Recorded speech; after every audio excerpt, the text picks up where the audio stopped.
দিনহাটার মেয়ে ময়ূরাক্ষীর জয় জয়কার। ইসরোতে বিজ্ঞানী হিসেবে সুযোগ পেল দিনহাটার ময়ূরাক্ষী চন্দ। কোচবিহার জেলার দিনহাটা শহরের 15 নম্বর ওয়ার্ডের বাসিন্দা ময়ূরাক্ষী। বাবা প্রদীপ চন্দ একজন অবসরপ্রাপ্ত স্কুল শিক্ষক। মা বুলবুল দেব দিনহাটা মহকুমা হাসপাতালে স্টাফ নার্স। জানা যায়, ময়ূরাক্ষী 2014 সালে দিনহাটা গার্লস হাই স্কুল থেকে মাধ্যমিক দেয়। 2016 সালে দিনহাটা শনি দেবী জৈন হাই স্কুল থেকে উচ্চ মাধ্যমিক পাশ করে সে। ছোট থেকেই মেধাবী ছিল সে। বিধানচন্দ্র কৃষি বিশ্ববিদ্যালয় থেকে স্নাতক শেষ করে new Delhi Indian agricultural research institute থেকে সয়েল সায়েন্স নিয়ে এমএসসি শেষ করে। বর্তমানে ওই ইনস্টিটিউটেই সয়েল সায়েন্স গবেষণা করছে সে।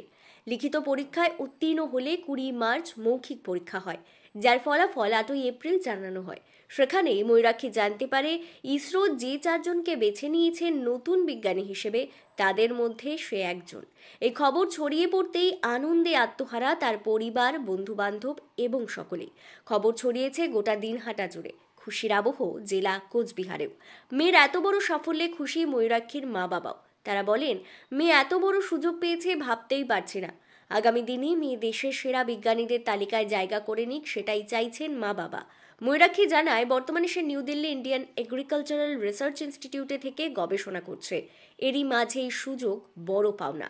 তার কথায়, ইসরোর ন্যাশনাল রিমোট সেন্সিং সেন্টারে বিজ্ঞানী হিসেবে সুযোগ পেয়েছি, খুব ভালো লাগছে। নমস্কার, আমি ময়ূরাক্ষী চন্দ। আমি কোচবিহার জেলার দিনহাটা শহরের বাসিন্দা। 2014 সালে দিনহাটা গার্লস হাই স্কুল থেকে আমি মাধ্যমিক এবং 2016 সালে দিনহাটা সোনাদেবী জৈন হাই স্কুল থেকে উচ্চ মাধ্যমিক পাশ করে কৃষি বিজ্ঞানী বিধানচন্দ্র কৃষি বিশ্ববিদ্যালয়ে স্নাতক হয়েছি। তারপর আমি Indian agricultural research institute new দিল্লিতে অবস্থিত, সেখান থেকে সয়েল সায়েন্সে এমএসসি করেছি। আর এখন আমি বর্তমানে আমার পিএইচডি 3rd ইয়ার চলছে ওই সয়েল সায়েন্স নিয়েই, ইন্ডিয়ান এগ্রিকালচারাল রিসার্চ ইনস্টিটিউট থেকে। আর আমি ইসরোর আন্ডারে যে এনআরএসসি আছে, ন্যাশনাল রিমোট সেন্সিং সেন্টার, সেখানে সায়েন্টিস্ট হিসেবে নির্বাচিত হয়েছি। এই সাফল্যের জন্য আমি সমস্ত কৃতিত্ব আমার পরিবারের লোকজন, আমার মা বাবা, বোনকে দিতে চাই। আর অনেক ধন্যবাদ। দাদা, আপনার মেয়ে ইসরোতে সুযোগ পেয়েছে বিজ্ঞানী হিসেবে, কি বলবেন এই বিষয়ে? এটা তো অনেকটাই আমাদের এক্সপেকটেশনের বাইরে। যদিও খুব পড়াশোনার প্রথম থেকে ওর ট্র্যাক রেকর্ডটা খুব ভালো ছিল, কিন্তু ইসরো সায়েন্টিস্ট একটা আলাদা ধরনের ব্যাপার, তো তার জন্য আমরা সবাই খুব খুশি। কবে জানতে পারলেন? কালকে রাত্রে আমরা ট্রেনে ছিলাম। হ্যাঁ, সেই সময় ওর বন্ধুরা দিল্লি, ও পুসাতে পড়াশোনা করে, তো পুসার থেকে ওর বন্ধুরা খবর পাঠায় যে এরকম ময়ূরাক্ষী ইয়েতে চান্স পেয়েছে।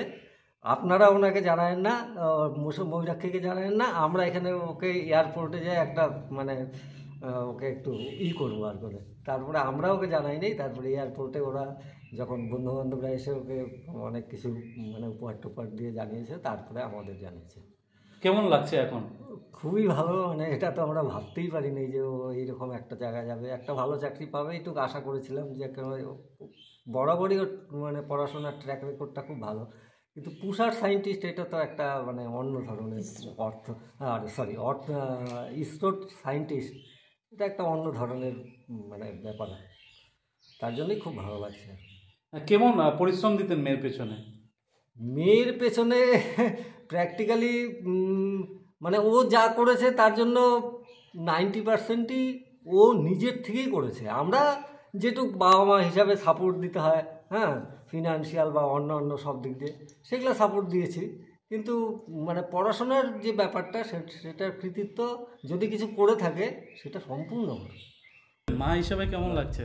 দাদা একটা কথা যেমন বললো, ওকে ফিনান্সিয়ালও দিতে হয়নি, কারণ প্রথম থেকে এমএসসিতেও অল ইন্ডিয়াতে র্যাঙ্ক পেয়েছে, আবার পিএইচডিও অল ইন্ডিয়া র্যাঙ্ক করে। সে তো ওর নিজস্ব স্টাইপেনই, এমনিতে 37 আর একটা কি করে ও জানি 10,000 50,000 টাকার মতো স্টাইপেনই পেল। সেই তো আমাদের না, ওই উল্টো আমাদের গিফট দিত, মোবাইলের পয়সা সব। আর বলবো কি, মা আমি তো অবশ্যই খুশি, ওরা আরো বড় হোক, সুস্থ থাকুক, এটুকুই চাই ভগবানের কাছে।